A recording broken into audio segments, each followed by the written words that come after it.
SciShow is supported by Brilliant.org, a problem-solving website that teaches you how to think like a scientist.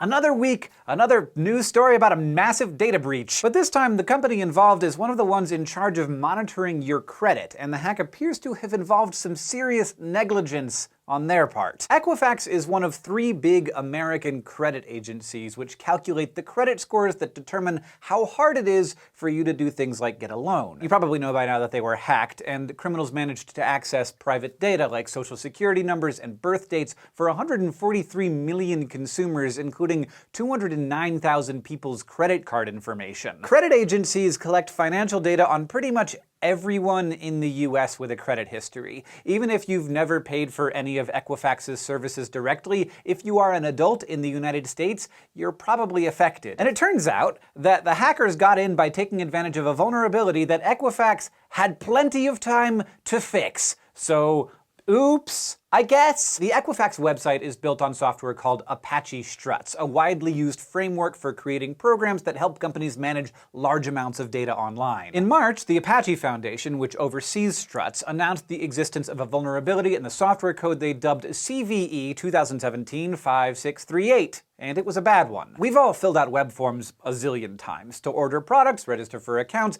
contact customer service, all sorts of things. But because of a bug in the way that Struts handles data entered into those forms, hackers could use them to send a malicious code to the servers with the data on them, a type of hack known as remote code execution. Normally, programmers protect against this by having the server check what you're submitting to make sure it's not computer code. But with this vulnerability, hackers could trigger an error, which then made the server run the embedded commands while it was trying to figure out what the error was. That's a pretty serious bug, but the Apache Foundation released a fix for it at the same time they announced its existence. The fix could take a while because it's not as simple as downloading a software update for your phone. It requires individually updating and rebuilding every app that runs on the Struts platform, which could be dozens or hundreds for a single company. But the breach of Equifax's system using this vulnerability began in mid-May, 2 months after the vulnerability came to light. Why hadn't Equifax, a company that deals with literally everyone's data in the US,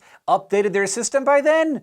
Nobody knows. We may find out, though. More than 30 lawsuits have already been filed. The FBI and the FTC are investigating, and legislators are planning hearings, so there will be more information in the coming months. In the meantime, a couple weeks ago, Apache announced another Struts bug that makes it vulnerable to remote code execution, along with a patch for it. Here's hoping Equifax implements this one a little more quickly. If all this hacking news has got you down, you might be relieved to hear that our second story isn't about current events. Instead, it takes place around 550 million years ago, so not likely to affect you personally. Back then, Earth's oceans were inhabited by a creature so different from anything around today that scientists have never been sure if it was an animal or something more like a fungus or lichen, until now. In a paper published last week in the journal Proceedings of the Royal Society B, paleontologists concluded that it was an animal, and their findings are giving us some fresh insights into the origins of animals as a whole. Dickinsonia fossils were first described in 1947, but it was hard to tell exactly what they were. This mysterious organism looked like a flattened oval. It was bilaterally symmetrical, the same on both sides, and made up of a series of rib-like units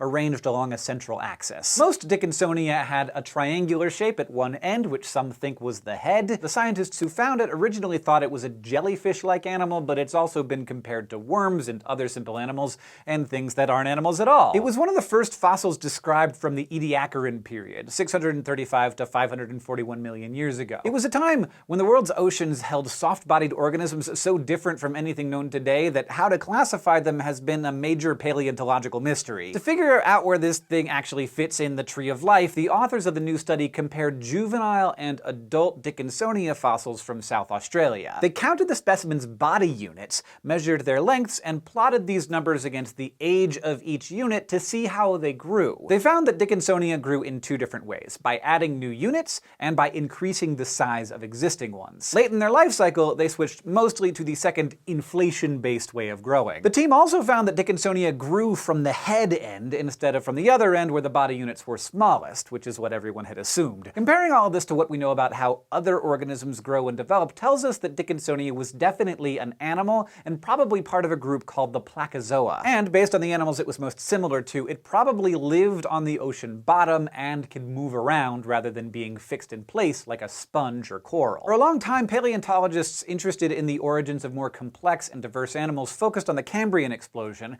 which happened around 541 million years ago, millions of years after Dickinsonia's heyday. But if some of the weird and confusing Ediacaran organisms were actually animals in their own right, this adds one more piece to the growing body of evidence that our animal relatives go back further than we thought. If the strange case of Dickinsonia has got you wondering about other scientific mysteries, Brilliant.org is a problem-solving website that teaches you how to think like a scientist. Brilliant presents short conceptual quizzes that supplement what you've seen on SciShow. A great way to retain that information is by actively solving problems on Brilliant. Each course guides you through easy and challenging problems with interactive graphics and questions. One course, Physics of the Everyday, has a neat lesson about physics in nature, like the seasons and the greenhouse effect. And one lesson I was surprised to learn how simple it is to predict which way hurricanes rotate. If you think you already know, you can check your reasoning on Brilliant. You might want to leave a comment first so we can know whether you were right or not. It's a fun refresher for concepts maybe you think you've already mastered. 4 million people are already using Brilliant, so join them in sharpening your STEM skills. And to support SciShow and learn more about Brilliant, you can go to brilliant.org/scishow to sign up for free.